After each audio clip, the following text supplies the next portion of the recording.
যুক্তরাষ্ট্র কি সত্যি অন্তর্বর্তীকালীন চুক্তির মাধ্যমে ইরানকে $300 বিলিয়ন পুনর্গঠন তহবিল দিচ্ছে? এমন গুঞ্জন জোরালোভাবে প্রত্যাখ্যান করেছেন মার্কিন ভাইস প্রেসিডেন্ট জে.ডি. ভ্যান্স। তিনি স্পষ্ট করেছেন ওয়াশিংটন তেহরানকে সরাসরি কোনো অর্থ দিচ্ছে না। তবে ইরান যদি চুক্তির সব শর্ত মেনে চলে এবং নিজেদের আচরণে ইতিবাচক পরিবর্তন আনে, তাহলে বিভিন্ন দেশকে সেখানে বিনিয়োগের অনুমতি দেওয়া হতে পারে।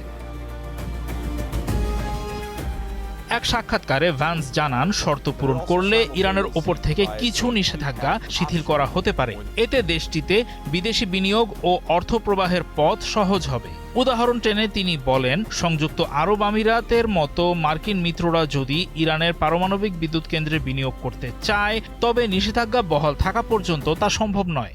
ইরান আচরণ না বদলানো পর্যন্ত যুক্তরাষ্ট্র এই অনুমতি দেবে না।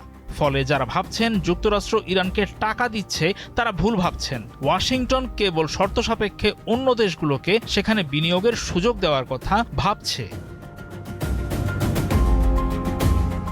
এর আগে রয়টার্সের এক প্রতিবেদনে বলা হয়, মার্কিন ইরান কাঠামোগত চুক্তির আওতায় ইরানকে পুনর্গঠনের সহায়তার জন্য $300 বিলিয়ন একটি বেসরকারি তহবিলের রূপরেখা তৈরি করা হয়েছে। সংশ্লিষ্ট সূত্রের দাবি, এরই মধ্যেই এই তহবিলের অর্ধেকেরও বেশি অর্থ বিনিয়োগের জন্য বিভিন্ন দেশ থেকে প্রতিশ্রুতি মিলেছে। চূড়ান্ত চুক্তিতে পৌঁছানোর জন্য উভয় পক্ষকে অর্থনৈতিকভাবে উৎসাহিত করতেই এই বিশেষ পরিকল্পনা। এটি সম্পূর্ণ একটি বেসরকারি বিনিয়োগ মাধ্যম। এতে মার্কিন সরকারের কোনো অনুদান বা আর্থিক অংশীদারিত্ব নেই।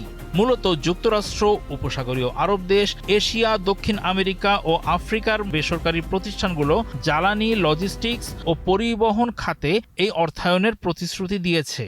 রিকনস্ট্রাকশন অ্যান্ড ডেভেলপমেন্ট ফান্ড নামের এই মেকানিজমের আওতায় আঞ্চলিক দেশগুলো ঋণ সুবিধা বা সরাসরি অর্থায়নের মাধ্যমে ইরানের ক্ষতিগ্রস্ত শোধনাগার, বিমানবন্দর ও স্টিল কমপ্লেক্সের মতো অবকাঠামো পুনর্গঠনে অংশ নেবে। সম্প্রতি দুই দেশের কর্মকর্তারা জানান, তারা যুদ্ধাবসান, মার্কিন নিষেধাজ্ঞা প্রত্যাহার এবং হরমুজ প্রণালী আবারও খুলে দেওয়ার লক্ষ্যে একটি প্রাথমিক কাঠামোতে সম্মত হয়েছেন। ইরান প্রথমে যুদ্ধের ক্ষতিপূরণ হিসেবে $400 বিলিয়ন দাবি করলেও যুক্তরাষ্ট্র তা নাকচ করে দেয়।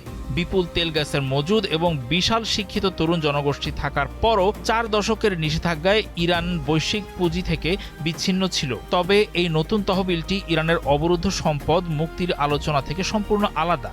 চূড়ান্ত চুক্তি স্বাক্ষরের পর 60 দিনের মধ্যে এই তহবিল গঠনের প্রক্রিয়া ও প্রকল্প পরিকল্পনা সম্পন্ন করা হবে।